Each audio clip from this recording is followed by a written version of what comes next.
Oke, halo teman-teman. Kali ini aku akan membahas tentang VFD dan motor induksi. Sebelumnya, perkenalkan nama aku Ahmad Zidin Zidan dengan 3 NIM terakhir 065. Aku dari angkatan 24 dan aku dari kelas C. Oke, kita mulai aja tanpa belum lama-lama. Yang pertama, apa itu VFD? VFD atau penggerak frekuensi variabel, juga dikenal sebagai Adjustable Frequency Drive atau AFD atau inverter, adalah perangkat elektronik daya yang dirancang untuk mengendalikan kecepatan putaran motor listrik AC atau arus bolak-balik, terutama motor induksi, dengan cara mengubah frekuensi dan tegangan daya listrik yang disuplai ke motor tersebut. Secara esensial, VFD bekerja dengan cara mengubah frekuensi dan tegangan yang dipasok ke motor karena kecepatan motor AC berbanding lurus dengan frekuensi pasokan daya. Dengan memvariasikan frekuensi, VFD dapat mengontrol kecepatan motor dengan secara mulus.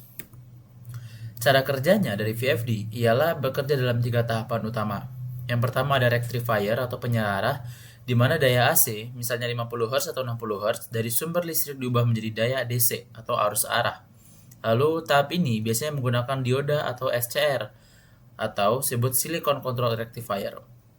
Selanjutnya ialah DC bus atau link atau filter. Nah, daya DC yang akan disaring filter dan dihaluskan atau smooth untuk menghilangkan riak, ripple, dan menyajikan sumber tegangan DC yang stabil. 3. Itu inverter. Nah, daya DC yang stabil ini kemudian diubah kembali menjadi daya AC. Tahap ini menggunakan komponen saklar berkecepatan tinggi seperti LGBT atau Insulated Gate Bipolar Transistor untuk menghasilkan gelombang AC yang memiliki frekuensi dan tegangan yang dapat diatur. Output dari inverter biasanya berupa gelombang kotak yang dimodifikasi, pulse width modulation atau PWM, untuk mensimulasikan gelombang sinus. Tujuannya apa sih? Penerapan VFD memiliki beberapa tujuan dan manfaat utama. Yang pertama ialah untuk penghematan energi, atau motor yang beroperasi dengan kecepatan di bawah maksimumnya dapat menghasilkan penghematan energi yang signifikan, terutama pada aplikasi kipas dan pompa, beban torsi variabel, di mana persyaratan daya menurun secara kubik dengan penurunan kecepatan. Lalu kontrol proses yang lebih baik. VFD memungkinkan kontrol yang presisi atas laju aliran, tekanan, atau kecepatan yang sangat penting dalam proses manufaktur dan industri. Lalu dia sebagai pengurangan stres mekanis.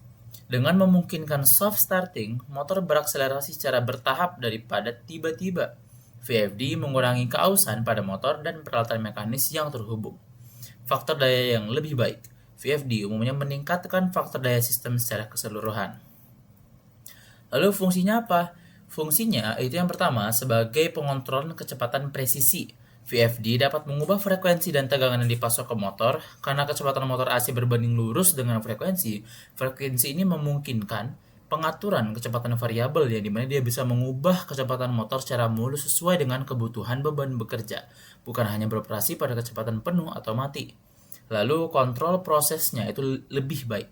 Nah, dalam industri, misalnya pada pompa, kipas, atau konveyor, VFD memungkinkan kontrol yang sangat presisi atas variabel proses seperti laju aliran, tekanan, atau kecepatan material. Kedua, fungsi efisiensi dan penghematan energi. Ini adalah salah satu alasan terpenting mengapa VFD banyak digunakan.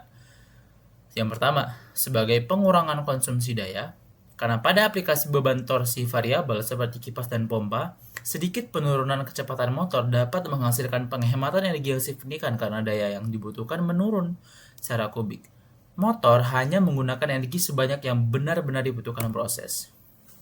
Ketiga, sebagai fungsi untuk perlindungan dan peningkatan umur peralatan, VFD melindungi sistem mekanis dan elektrikal dari stres atau tegangan berlebih, yang dimana dia bisa sebagai penyalaan lunak atau soft starting, di mana VFD ini mempercepat motor secara bertahap dan terkontrol, menghilangkan lonjakan arus yang tinggi dan tiba-tiba atau inrush current yang terjadi saat motor dihidupkan dengan daya penuh, di mana ini mengurangi keausan pada motor dan komponen mekanis yang terhubung, seperti gearbox dan belt.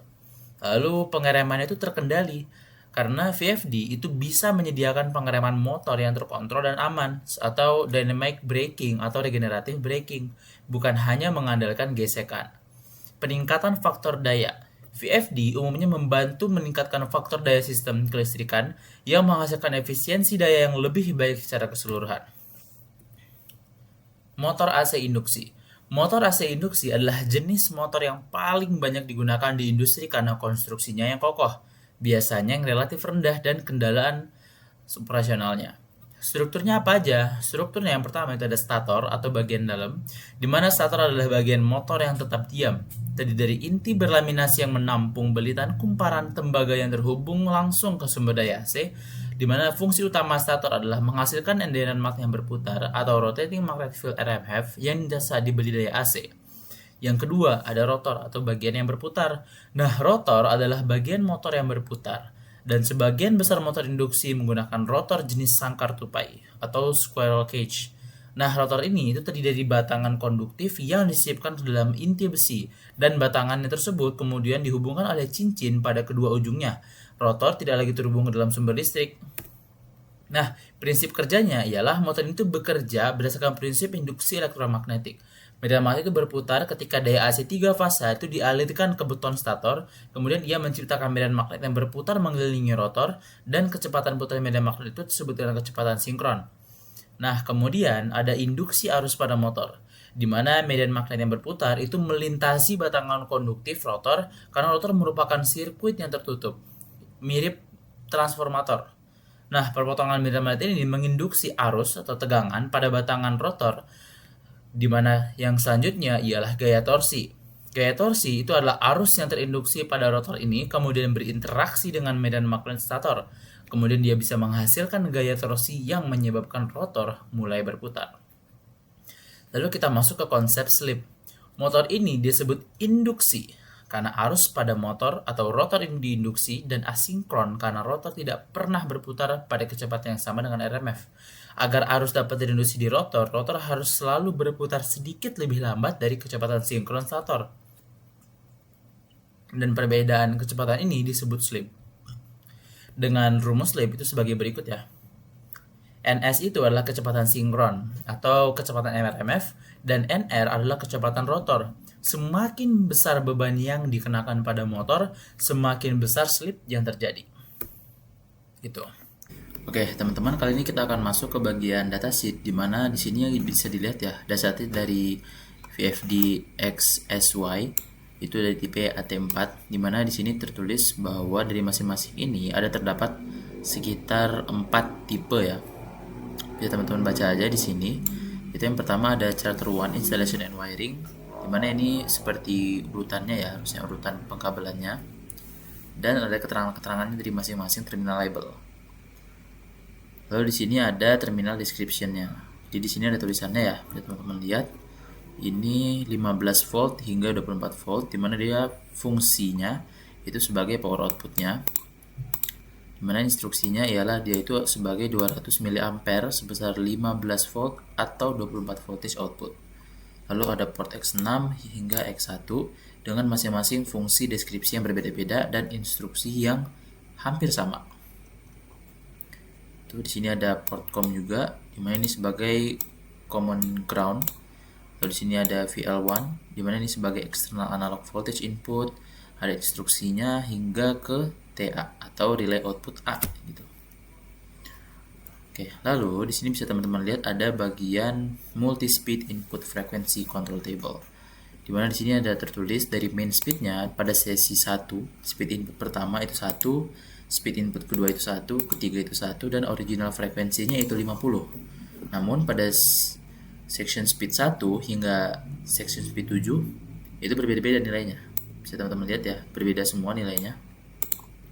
Dan original frekuensinya atau frekuensi aslinya itu semakin lama semakin menurun. Tuh, dengan catatan 0 itu berarti input port koneksinya itu dengan COM, dan 1 itu berarti disconnect. Nah, lanjut di sini ada bagian basic operation wiring diagram, di mana di sini adalah operasi dari diagram, dari pemasukan diagram yang bisa dibilang ini masih yang standarnya. Single phase input, 3 phase output, di mana ini sebagai satu fasa input, 3 fasa output gitu. 3 phase 220 volt jika 380 volt star connection atau koneksi startnya itu dengan metode itu membutuhkan perubahan hingga 220 voltage delta connection method. Jadi dia itu perlu dari 3 fasa 220 volt ini, juga 380 voltnya start connection, itu dengan metode yang sama itu akan mengubah hingga 220 volt delta connection method. Kita lanjut sampai ke bawah, ini ada yang satu fasa input dan output. Di bawahnya juga ada 3 fasa input dan output AT3 hingga di sini teman-teman bisa melihat ini bisa dibilang panel operasinya. Ini ada indikator, ini start key, yang ini stop or reset key. Di sini ada FYD atau status indikator di sini.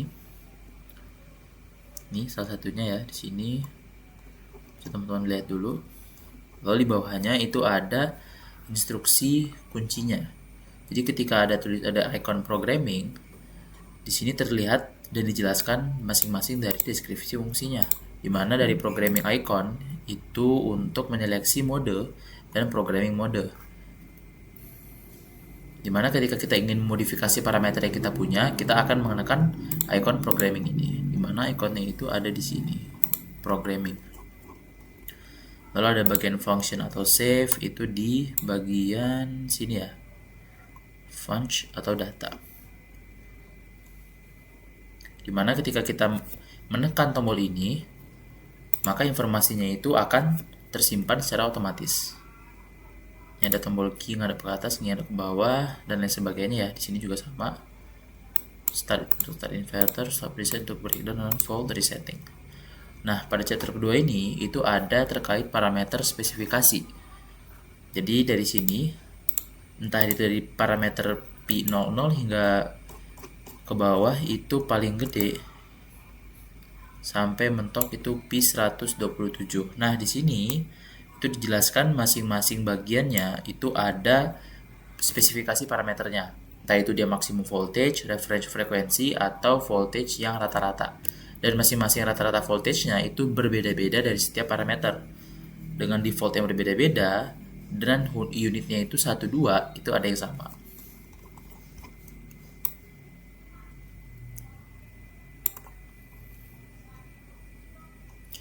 Ini ada parameter setting password dan downtime stopnya.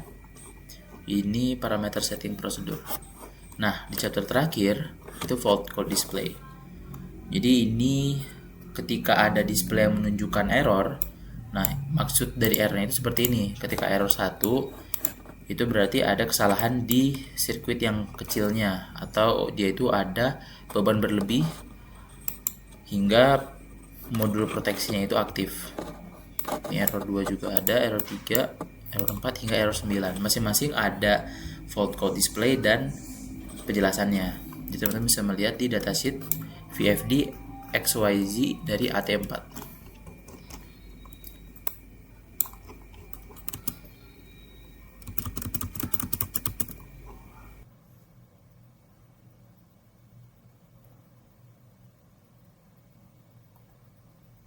Sini ya.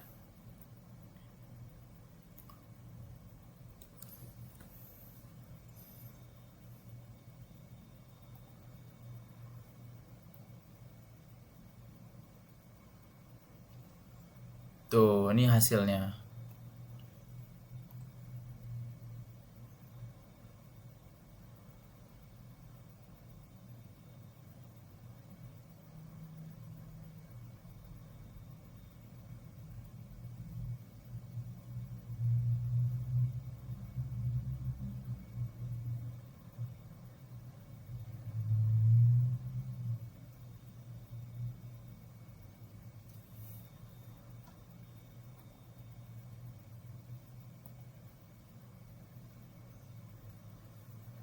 Nih, ini kita melakukan percobaan bersama-sama ya, bareng-bareng gitu. Kita ngecek data-data dari setiap hasil yang keluar.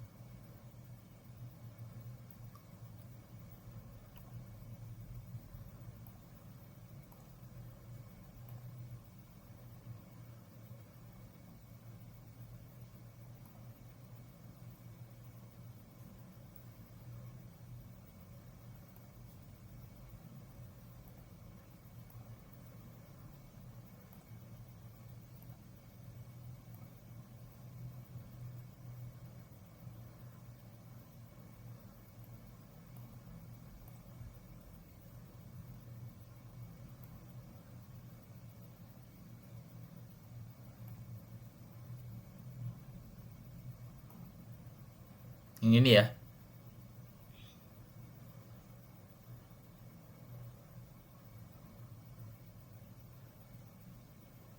Tuh. Oke, dari hasil pengamatan yang udah kita lakukan, kita tuh udah ngedapetin kalau dari karakteristik frekuensi, RPM, dan arus itu masing-masing sebagai berikut. Dengan frekuensi itu dengan satuan Hz masing-masing dari 10 itu bernilai RPM dengan 585 dan arus phase-nya itu 0,42. Yang 20 itu RPM-nya 170, arus phase-nya 0,55 dan seterusnya hingga 100, di mana RPM-nya yang paling tinggi itu bernilai 585 dengan arus sebesar 1,82. Nah, di sini udah kita uji juga dari masing-masing frekuensi, di mana dia menghasilkan RPM dan arus, itu udah kita lalui dengan uji rem. Nah, uji rem ini, atau biasa disebut akselerasi dan deakselerasi, itu kita sudah mengamati dari segi waktu dan start, tunggu steady, hingga amati waktu, stop, dan amati waktu. Nah, di mana kita menggunakan rumus PI2 sama dengan 1.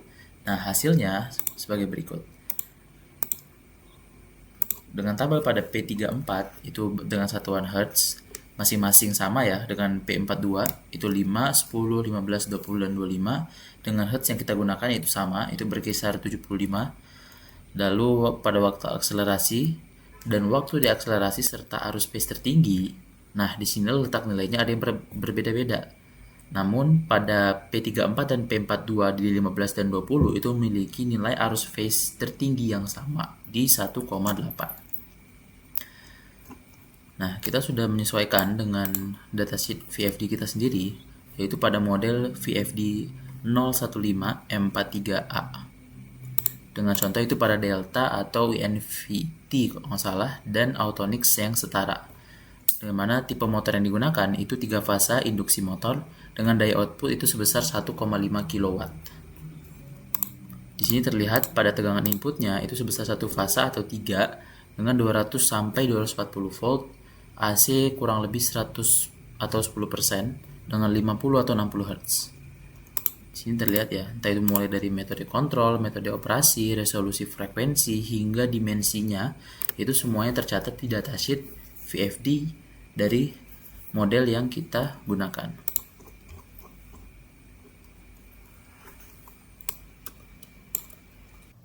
Oke, mungkin segitu aja yang bisa aku sampaikan.